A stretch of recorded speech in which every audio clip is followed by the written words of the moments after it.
Welcome to Mouhas diary my channel. কাল হর, কষ্ট হর, দুঃখ হর, দারিদ্র হর, সর্বরোগ হর, সর্বপাপ হর। ওম নমো পার্বতী পতয়ে হর হর মহাদেব। হে প্রভু, এই শ্রাবণ সোমবারের ব্রতকথা আজকে তোমাদের কাছে পাঠ করে শোনাবো। বন্ধুরা, এই শ্রাবণ মাসের সোমবারে শিবের পুজো করা বিশেষ মাহাত্ম্যপূর্ণ। শাস্ত্রমতে এই মাসে শিবের পুজোর ও ব্রতকথা পাঠ করলে ব্যক্তির সমস্ত মনস্কামনা পূর্ণ হয়, আর অকাল মৃত্যু থেকে বাঁচতে সন্তানের মঙ্গল কামনায় তোমরা বন্ধুরা অবশ্যই এই ব্রতকথা পাঠ শোনো। আর তোমরা একটু পারলে ভালো লাগলে আমার চ্যানেলটা একটু সাবস্ক্রাইব করো বন্ধুরা, আর মহাদেবের নাম একটু কমেন্ট বক্সে লিখে দাও। আর এই মহাদেবের রাশি কি, মহাদেব কোন রাশিকে বেশি পছন্দ করেন সেটাও তোমাদের আমি বলবো। তোমরা ছেড়ে চলে যেও না, পুরো ভিডিওর কথাগুলো তোমরা শোনো বন্ধুরা। পৌরাণিক কালে অমরপুর নামক নগরে এক ধনী ব্যবসায়ী থাকতেন। অন্যান্য নগরেও তার ব্যবসা ছড়িয়েছিল। নগরের প্রত্যেকে সেই ব্যবসায়ীকে সম্মান করতেন। তবে এত সম্মান ঐশ্বর্য সত্ত্বেও সেই ব্যবসায়ী মনে মনে কষ্টে থাকতেন, কারণ ব্যবসায়ী নিঃসন্তান ছিলেন, তার কোনো পুত্র ছিল না। মৃত্যুর পর তার বিশাল ব্যবসাকে দেখবে, এই অঢেল সম্পদকে সামলাবে, সেই চিন্তাগ্রস্ত সবসময় তিনি থাকতেন।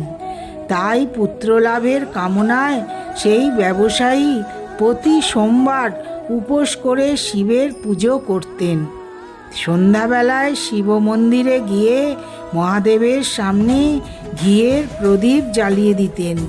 সেই ব্যবসায়ীর ভক্তি দেখে একদা মা পার্বতী শিবকে বললেন যে, হে প্রাণনাথ, এই ব্যবসায়ী তোমার এত ভক্ত, বহুদিন ধরে তো প্রতি সোমবারের উপবাস এবং পুজো করে আসছে, এরপরই ব্যবসায়ীর ইচ্ছে পূরণ করো। প্রভু শিব হেসে বললেন, হে পার্বতী, এই সংসারে প্রত্যেকে নিজের কর্মের ফল ভোগ করে। ব্যক্তি যেমন কর্ম করে তেমনই ফল পায়। কিন্তু এর পরও পার্বতী নাচর বান্দা। তিনি আবেদন করলেন, হে প্রাণনাথ, আপনাকে এই ব্যবসায়ীর ইচ্ছে পূরণ করতেই হবে। সে আপনার অনন্ত ভক্ত, প্রতি সোমবার নিয়ম মেনে ব্রত পালন করে, পুজোর পর আপনাকে ভোগ নিবেদন করে, একবার খাবার খায়, তাকে পুত্রলাভের আশীর্বাদ দিন। পার্বতীর এমন আবেদন শুনে শিব বললেন, তোমার কথায় আমি ব্যবসায়ীকে পুত্রলাভের আশীর্বাদ দিচ্ছি, কিন্তু তার পুত্র 16 বছর পর্যন্ত জীবিত থাকবে। সেই রাতেই শিব ব্যবসায়ীর স্বপ্নে এসে পুত্রলাভের আশীর্বাদ দেন, পাশাপাশি পুত্রের 16 বছর পর্যন্ত জীবিত থাকার কথাও জানান। ঈশ্বরের আশীর্বাদে ব্যবসায়ী খুশি হন, কিন্তু পুত্রের স্বল্পায়ুর কথা শুনে তার সমস্ত আনন্দ নষ্ট হয়ে যায়। ব্যবসায়ী আগের মতোই নিয়ম মেনে সোমবারের ব্রত পালন করতে শুরু করে। কিছু মাস পর অতি সুন্দর পুত্রের জন্ম হয়, যার ফলে ব্যবসায়ীর জীবন আনন্দে ভরে ওঠে। কিন্তু সন্তানের স্বল্পায়ু হওয়ার কথা জেনে খুব বেশি খুশি হন না তিনি। এদিকে বাড়ির কোনো সদস্য এই রহস্য সম্পর্কে জানতেন না।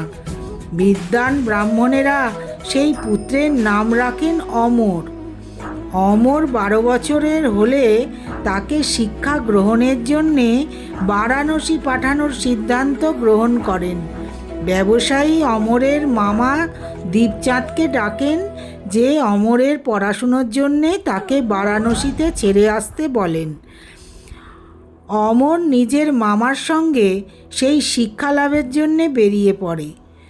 যেখানেই অমর ও দীপচাঁদ বিশ্রামের জন্যে থামতেন, সেখানেই যজ্ঞ করতেন, ব্রাহ্মণদের ভোজন করাতেন। দীর্ঘ পথ অতিক্রম করার পর অমর ও দীপচাঁদ এক নগরে পৌঁছান। সেই নগরের রাজার কন্যার বিবাহের আনন্দে সমগ্র নগর সাজানো হয়েছিল। নিশ্চিত সময় বরযাত্রীর আসে, কিন্তু বরের বাবা নিজের পুত্রের একটা চোখ কানা হওয়ার জন্যে খুব চিন্তায় ছিলেন। রাজা এ বিষয়ে জানতে পারলে বিবাহ দিতে চাইবেন না এবং এরপর তার বদনাম হবে, এই কথা ভেবে বরের বাবা অমরকে দেখে তার মাথায় একটা বুদ্ধি খেলে যায়। তিনি ভাবেন, এই ছেলেটাকে বর সাজিয়ে রাজকুমারীর সঙ্গে বিয়ে দিয়ে দিই, বিয়ের পর তাকে অর্থ দিয়ে বিদায় করে দেব আর রাজকুমারীকে নিজের নগরে নিয়ে যাব। বরের পিতা এই প্রসঙ্গে অমর ও দীপচাঁদকে জানান। অর্থ লাভের লোভে দীপচাঁদ মামা তার পরামর্শে রাজি হয়ে যায়। অমরকে বরের পোশাক পরিয়ে রাজকুমারী চন্দ্রিকার সঙ্গে বিয়ে দিয়ে দেন। রাজা প্রচুর অর্থ দিয়ে রাজকুমারীকে বিদায় জানান। অমর ফেরার সময় সত্যি গোপন করতে পারে না। ও রাজকুমারীর ওড়নায় সত্য ঘটনা লিখে দেয় যে, রাজকুমারী চন্দ্রিকা, তোমার বিয়ে আমার সঙ্গে হয়েছে, কিন্তু আমি বারাণসীতে শিক্ষালাভ করতে যাচ্ছি। এবার তোমায় যে যুবকের স্ত্রী হতে হবে সে কানা। রাজকুমারী নিজের ওড়নায় লেখা এই বার্তা পড়েন। তখন তিনি সেই কানা ছেলের সঙ্গে যেতে অস্বীকার করেন। রাজা সব কথা জেনে রাজকুমারীকে প্রাসাদেই রেখে দেন। অপরদিকে অমর নিজের মামা দীপচাঁদের সঙ্গে বারাণসী পৌঁছায়। অমর গুরুকুলে পড়াশুনো শুরু করে। অমরের বয়স যখন 16 বছর হয়েছে, এক যজ্ঞ করানো হয়। যজ্ঞ শেষে সে ব্রাহ্মণদের ভোজন করায়, প্রচুর অন্ন বস্ত্র দান করে। রাতের বেলায় অমর নিজের ঘরে যখন ঘুমাচ্ছিল, শিবের আশীর্বাদ অনুযায়ী নিদ্রাতেই অমর প্রাণত্যাগ করে। সূর্যোদয়ের পর দীপচাঁদ অমরকে মৃত দেখে কাঁদতে শুরু করে। আশেপাশের লোকেরাও একত্রিত হয়ে দুঃখ প্রকট করে। সেখান থেকেই শিব ও পার্বতী অতিক্রম করছিলেন। তিনি দীপচাঁদের কান্নার স্বর শুনতে পান। পার্বতী শিবকে বলেন, প্রাণনাথ, আমি তার কান্না সহ্য করতে পারছি না। এই ব্যক্তির কে, তার কষ্ট দূর করুন।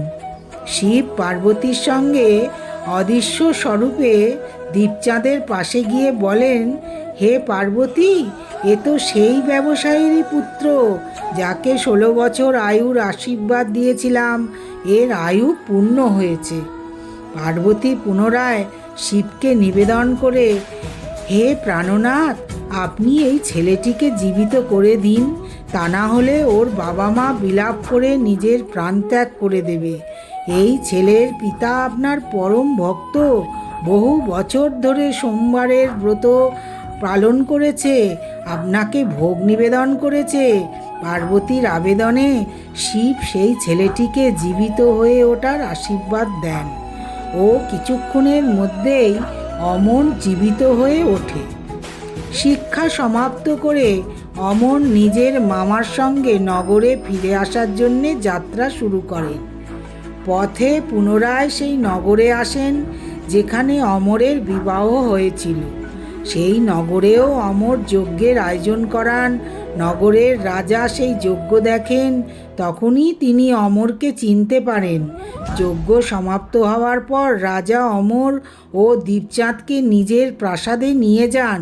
সেখানে কিছুদিন রেখে তাদের প্রচুর অর্থ সম্পত্তি দিয়ে রাজকুমারীর সঙ্গে বিদায় করেন। পথে নিরাপত্তার জন্যে প্রচুর সৈনিকও পাঠান রাজা। নগর পৌঁছানোর সঙ্গে সঙ্গে দীপচাঁদ এক দূতকে ব্যবসায়ীর কাছে পাঠায়। সন্তানের জীবিত ফেরার কথা শুনে ব্যবসায়ী অত্যন্ত খুশি হয়। এর আগে ব্যবসায়ী নিজেকে স্ত্রীর সঙ্গে একটি কামরায় বন্ধ করে রেখেছিলেন। তৃষ্ণার্ত ক্ষুধার্ত অবস্থায় ব্যবসায়ী নিজের ছেলের জন্য অপেক্ষা করতে থাকে। তারা প্রতিজ্ঞা করেছিলেন স্বামী স্ত্রীতে যে ছেলের মৃত্যু সংবাদ পেলেই তারা প্রাণত্যাগ করে দেবেন। কিন্তু পুত্রের আগমনের সংবাদ পেয়ে তিনি স্ত্রী ও বন্ধুবান্ধবদের সঙ্গে নগরদ্বারে এসে উপস্থিত হন। নিজের সন্তানের বিবাহ ও পুত্রবধূ চন্দ্রিকাকে দেখে তাদের আনন্দের শেষ থাকে না। সেই রাতেই শিব ব্যবসায়ীকে স্বপ্নে দর্শন দেন যে আমি তোর সোমবারের ব্রত ও ব্রতকথার প্রভাবে খুশি হয়ে তোর সন্তানকে দীর্ঘায়ু প্রদান করেছি। এই কথা শুনে ব্যবসায়ী অত্যন্ত প্রসন্ন হন। সোমবারের ব্রতর প্রভাবে ব্যবসায়ীর বাড়িতে আনন্দের আগমন ঘটে। শাস্ত্রে উল্লেখিত রয়েছে, স্ত্রী পুরুষ সোমবার নিয়ম মেনে ব্রত পালন ও ব্রতকথা পাঠ করলে তাদের সমস্ত ইচ্ছা পূরণ হয়। এইভাবে মহাদেবের ব্রতকথা আমরা পাঠ করি। বন্ধুরা, এই শ্রাবণ মাসের সোমবার তোমরা অবশ্যই পালন করবে। আর মহাদেবের এই 5টা রাশি খুব প্রিয় বন্ধুরা। এই মহাদেবের 5টা রাশির জাতক জাতিকারা ভোলেনাথের আশীর্বাদে কঠিন কাজও সহজ সেরে ফেলে। জীবনের সব ক্ষেত্রে পান ইতিবাচক ফল। শ্রাবণ শিবের অত্যন্ত প্রিয় মাস। এই মাস কেবল ব্রত উপবাসের নয়, বরং আত্মশুদ্ধি, শ্রদ্ধা, ভক্তিতে মহাদেবের স্বভাব শান্ত, ন্যায়পরায়ণ ও করুণাময়। তার অত্যন্ত প্রিয় 5 রাশির জাতক ও জাতিকা মহাদেবের আশীর্বাদে কঠিন কাজও সহজে শেষ করে ফেলেন। জীবনের প্রতিটি ক্ষেত্রেই ইতিবাচক ফল পান। এই 5 রাশি হলো মেষ রাশি, কর্কট রাশি, সিংহ রাশি, মকর রাশি,